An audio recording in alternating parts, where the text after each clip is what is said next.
The following episode of Dad vs. Daughter was made possible by a contribution from Grandpa Beck's Games. Hello and welcome to another episode of Dad vs. Daughter. I'm Tim the Dad, and today I'm going to be showing you Reign of Dragoness from Grandpa Beck's Games. Now, this is a card shedding game, kind of like a trick-taking game, but you're going to be playing patterns of cards, either single cards or sets or runs, and you want to get all the cards out of your hand first. You're going to play over 5 rounds, and whoever has the most points wins. So let's get it to the table. I'll show you how it's played, and then I'm going to tell you what I think.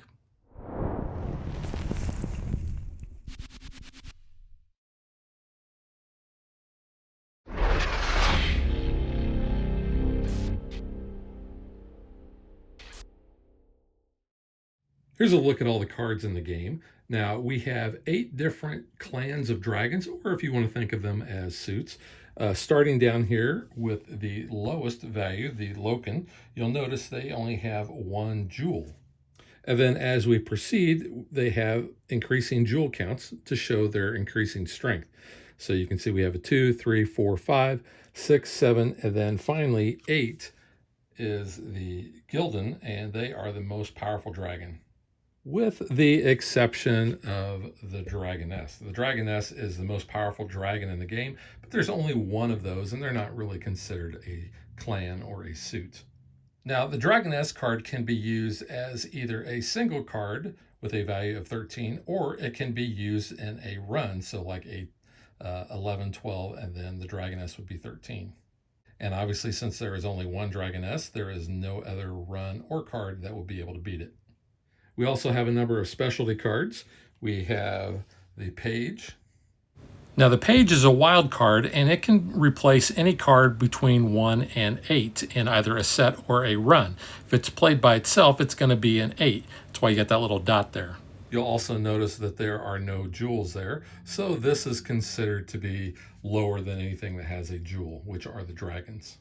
Next, we have the Squire, and like the Page, you can see the Squire can be used as a wild for anything valued 9 through 12. If it is played by itself, it is considered to be a 9. And then you have the highest, which is the Knight. He can be a wild from anywhere from a 1 to a 12. If he's played by himself, he is a value 12. And because he gets along so well with the dragons, he actually is the highest of all the cards other than the Dragoness. Now, the Revive card is used to reset a challenge. You would play this on top of the stack, and I'm going to talk about the gameplay, and that'll make sense in a little bit. But you cannot play this on top of a 12, on top of the Knight, or on top of the Dragoness. We also have a very nice reference card, which explains the patterns that you can play in your turn, which is either a single card, a set of 2 or more, or a run that contains 3 to 5 cards. Points out that the Dragoness card is a high with 13. Shows you that the Page is low, and the Squire and then the Dragon Knight talks about what I had just mentioned earlier. And then on the back, this is for the advanced rules, so I'm going to leave those for you to discover on your own, just like Rodney Smith. Now, based on the player count, that's going to determine not only how many clans you're going to be using. There's only 1 Dragoness, so you'll always include them. There are 3 pages, but depending on player count, will tell you how many of those you're going to put in. There is only 1 Squire and 1 Dragon Knight, and then there are 3 Revive cards. So again, based on player count, it will tell you how many you're going to be using in your game. Now, there's some key terms that you need to know. I already mentioned that clans basically are suits. You have patterns, which is going to be a single card, sets of cards, or runs, and that's going to determine how you're going to be shedding those cards from your hand. You have a challenge, which is essentially what you're going to be doing until that pattern is stopped because all players have passed. And then you have a tournament, which is essentially the name for a round.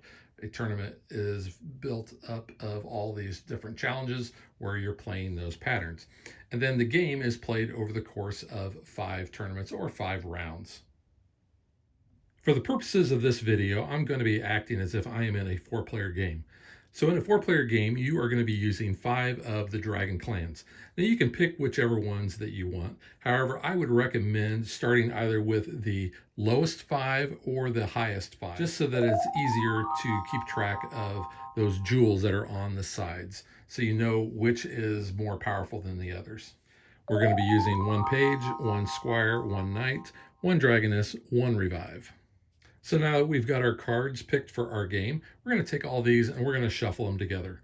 Then we're going to deal out 13 cards to each player. All the other cards will be set aside and they won't be used in our game. After you deal out those 13 cards, you're going to notice you still have quite a few cards that are left. They're not going to be used in this hand. You're just going to set these aside for now. But these will come back in for the next round. So let's say this is the hand of cards that I was dealt. So you can see I have a good mix there. So what I'm going to be doing is I may be looking to see if I have any pairs, or 3 of a kind or 4 of a kind, that sort of thing. So I have some 2s. I have only 1 4 and a 5, so those might be best played in a run. I do have the Dragoness, which is nice. And you can see the other cards. I got a pair of 12s there. I have a 7, 8, 9. 10.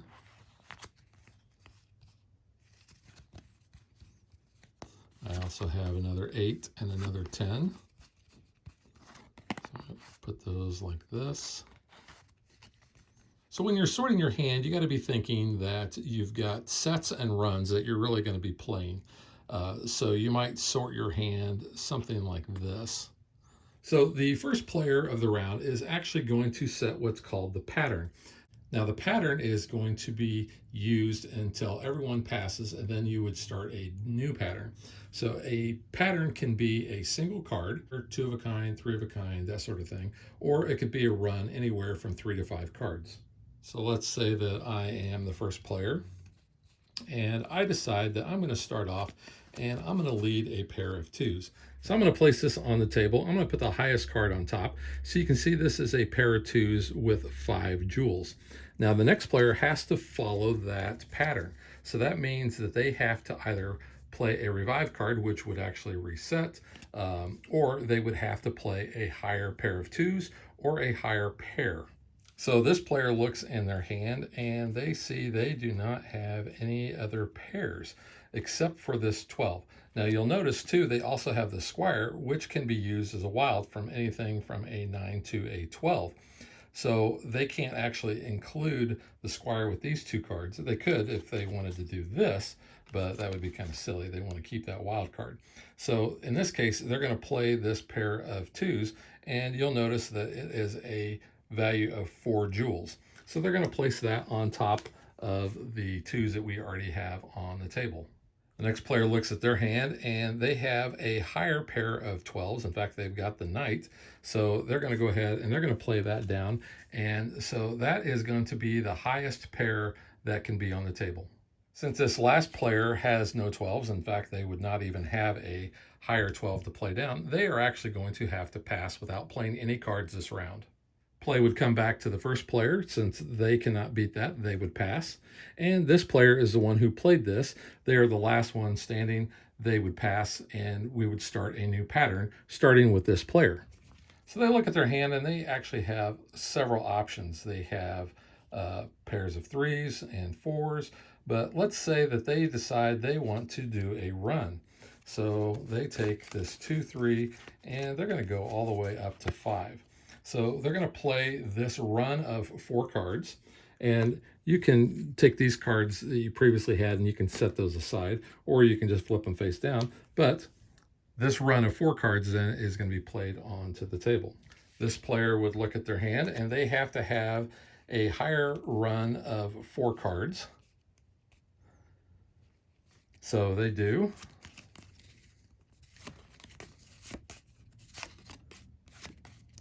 They decide that they are going to play this 6, 7, 8, 9. They can't play that 10 because it has to follow exactly. It has to follow a 4-card run. So they would place that there. So it goes back to this player, and they would have to play a higher run of 4 cards. That 9 that is on the table is the lowest, so they could play any other 9, and that's going to be higher. but they're going to do the 7, 8, 9, and 10. So their 4-card run there beats this 4-card run. Next player would look at their cards. They have a 7, 8, 9, 10.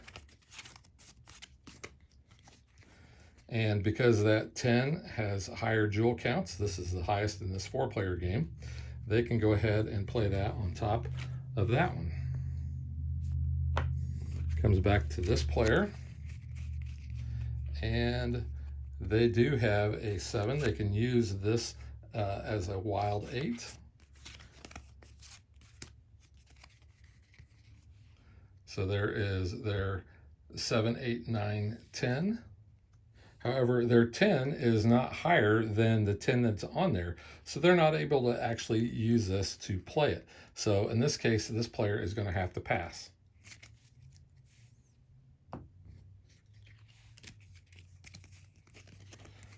Comes back to this player. They only have a 3-card run, that 9, 10, and 11, so they're going to have to pass. Comes back to that player, and they are going to have to pass as well. So then after everyone passes, the pattern is reset. Now you're going to keep doing that until one player plays all of their cards. Now, if they do happen to have that revive card, then they don't actually have to play that in order to go out. They just have to play all of their other cards. They would show that that revive card is the last card in their hand. Now, the player that goes out is going to score 3 points for that round.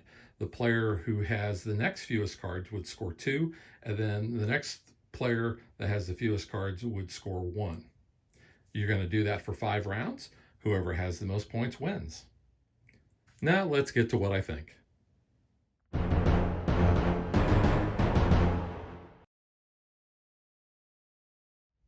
So, I really like this game a lot. I do like card shedding games as opposed to trick-taking games. And this one, with those patterns and having to follow that, I think is what sets us apart from a lot of other different types of card games. It really makes the gameplay interesting because, you know, you may be stuck playing a single card if you're leading, which isn't necessarily bad. And you also have some strategy there because you have to determine when it's best for you to pass when you actually have cards that you can play. Do you want to break up possibly some sets or runs just to follow the pattern, or do you want to save those for another turn? So when to pass can be strategic if you have that option. Other times you may not have to worry about that because you don't have a play and you do have to pass. Personally, I like the ability to play some of those 4 and 5 card runs. It gets a lot of cards out of your hand pretty quick, and I've found in most of my gameplays, it's harder to have other players do that. So I'm going to be able to get rid of 5 cards out of my hand, or maybe 4 cards, and then I'm going to dictate what the next pattern is going to be. So I really like that about the gameplay. Now let's talk about the components. The card quality is very good. You can see there is a linen finish on there, and there is the back of the card. And the art on the cards are just amazing. This has got some of the best card art I think I've ever seen in a game. The Dragoness card is just really awesome looking. The numbers and everything are clear. You've got the different color distinguishing the different clans of dragons. So, you know, like this is a shade of blue dragon and all of the numbers are in that color. I think if I'm looking at the art, I think the sapphire is actually my favorite dragon art in the game. I just think that looks just totally awesome. So here's a closer look at all of the art on the cards.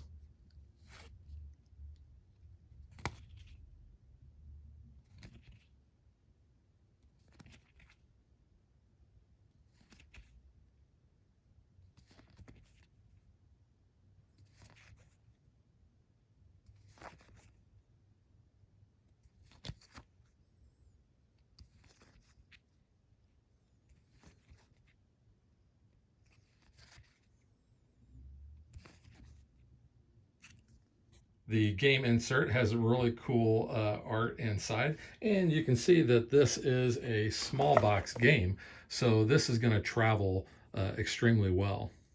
I think the rule book is actually laid out very nice. You've got, clear instructions there. You've got this nice table based on your player count, and it tells you and gives you examples about using the special cards, as well as how to determine which run or set is actually the highest. And then if you want, it's got advanced rules. Strategize like a dragon. And it talks about the advanced rules you have with dragon hordes. But everyone I've taught this game to has really loved it. In fact, I taught it to some of my local buddies the other day, and a game is good when as soon as you finish a game, they're like, hey, let's shuffle up and let's play this again. So we played several games of this. We had different winners each time. It's an easy game to teach and to learn.